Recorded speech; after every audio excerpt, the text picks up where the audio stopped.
around, children. The Earth was destroyed by a great war. And now we start again. Does anyone know the story of the three little pigs? One day, a big bad wolf came along and said, little pig, let me in. Or I'll huff, and I'll puff, and I'll blow your house in.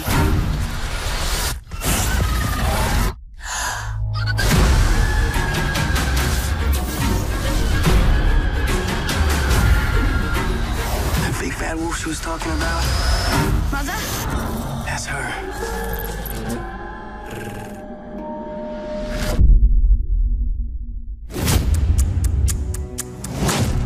I was lucky. I got to speak to Ridley a lot before I even read the script, so a lot of it I knew going into reading it. But it's written very well. It's such a unique story that that I've never seen before. And Ridley's created such a visually amazing show, which I'm also there's nothing on TV like it. So I was very lucky to even have the opportunity to be involved with it. I think the first thought I was thinking is, oh my God, what is this world? And I think the second one was, I need to be in it.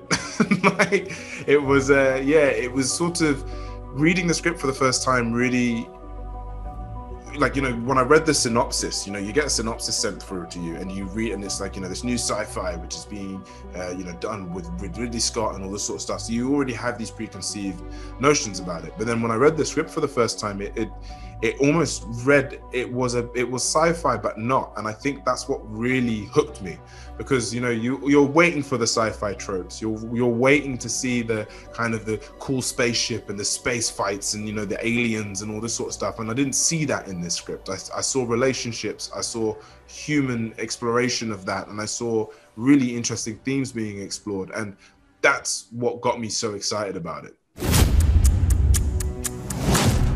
What attracted to me, my character has a lot of flaws, you know, which I always really enjoy as an actor. And you don't know what side he's on, if he's good or he's bad, which is, you know, it's very, it really lured me in. And I like to play characters that you're not really sure what they're thinking all the time. And I had to take the audience on that sort of ride. Is what's he going to turn out to be? You know, and with Ridley just being such an icon as and a great script, I feel like we really got a good opportunity. You know, I hope the audience enjoys it. Yeah, I think the thing that attracted me most to the role was the just the humanity of it, the kind of the vulnerability and terrible dad jokes. I mean, come on, if anyone had you know what I mean? Like, if I had another role of terrible dad jokes, I'm sure I'd take it. No, but like, generally, like, there was all these like intricacies to the role of father and like nuances that you could take from the script, and it was like, this is a brilliant, you know, character to play with, and I think that really hooked me.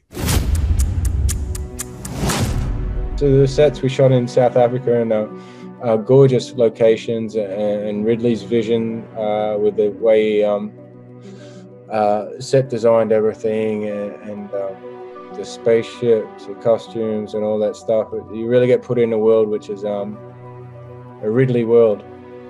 I mean, it was incredible, man. Like, he's a genius. He's like a walking genius.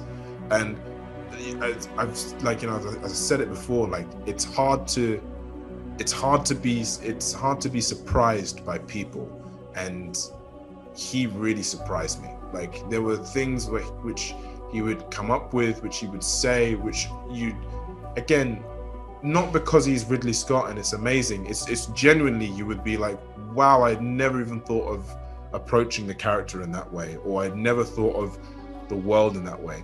I mean, like the spaceship, right? You know, the ship that mother and father come in on. I remember seeing him. You know, it was drawn as one of the sketches, and because he's always drawing. And we were looking at it and we're like, wow, that's a really cool design. Like, where did you get that from? And he was like, oh, it's my shaver. And I was like, of course it's your shaver. Like, you know, it's like those kind of things. You're expecting something really cool and sci-fi, like as a big ship. And he's just like, nope, that simple design works, but it works and it's beautiful. So yeah, I mean, he's a genius. I think of everybody's time, it's always been about people's beliefs and religion, and unfortunately people not respecting other people's beliefs and feelings, and so many times it's proven in history, it's created wars, and created bad relationships, and stuff that's going on now, it went on in the past, and in the future it looks like it's not going to get any better, you know. Oh, I think it just deals with empathy. Like, what is empathy? Is it something that is, is it something that is manufactured, or is it real? You know, in the sense of like, these androids are supposed to be feeling empathy, and what does that look like or feel like? And I think there is a lot going on in the world at the moment where we do need empathy. And is it something that we have to force upon ourselves to learn, or is it something that, you know, will naturally come? And I think that's one of the big questions it's exploring of today.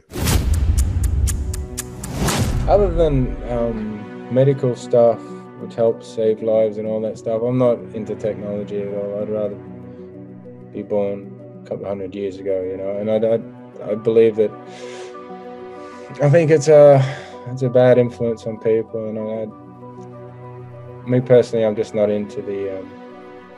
I'm more old school. I don't like technology and phones and social talking or whatever it all is, and just not into it. Could be terrifying. I mean, like, look, we don't know. And I think that's what the beauty of it is, right? It could aid us, but it also could damage us. And I think that's the exciting bit about it. Like, I think that it's one of those things where, I mean, we're already run by our phones, by our computers, and, you know, we rely so much on it. You know, if the internet goes off, it's almost like the end of the world, right? So it's like, we're already putting quite a lot of reliance on this stuff. So yeah, it's an exciting sort of sense of like, it could go so many different ways. But ultimately, you know what? I'd be excited for technological advancement. I think it could really prove and bring beauty in so many different ways. I mean, think of the ideas of medicine. You know what I mean? That could really push forward medicine in such a degree, you know? Not at all, but it's interesting on the show that because the humans, they're too busy fighting each other because of their beliefs, instead of working as a team and trying to survive together. Whereas I feel like they could learn a lot by the robots. The robots kind of become more human than what the humans are. The humans turn into animals and fighting each other, where they just they lose their humanity. You know, it's funny. But the robots actually, you can see they're having more humanity than the humans in a lot of ways. There's so much unexpected on the show. Every time you have a question and that one gets answered, then there's 10 more questions come up, and you got to keep watching to get those answers. But you do get the answers, and I think that it's a very intriguing show and something that's never been on TV, and I really think people should check it out. If they like it, great. They don't. But I feel like you just because it's so different, you gotta at least check it out. Oh man, I have no idea. They have no idea. You know, I think it's such a wild world, and it's so big in scope that I think there is so much to take from it, and everyone will react differently to it, you know. And I think the audience, I think the only thing I could tell, you know, or, you know, hope from the audience is that they come out with more questions, and it kind of gets them more excited to talk about it. It isn't a show that they watch and then kind of forget about in a few months' time and then watch another show. It's something that I hope lingers with them and stays with them, because I think it has that potential, and it does. I just think people should believe in being nice to everybody else and treating everybody with respect, and not thinking they're better or that their religion's better than anyone. I'd be happy for there to be no religions, just people understanding each other, I guess. But I understand that for some people, they need that belief to make their life better. But as long as you're not hurting anybody else, you can do whatever you want.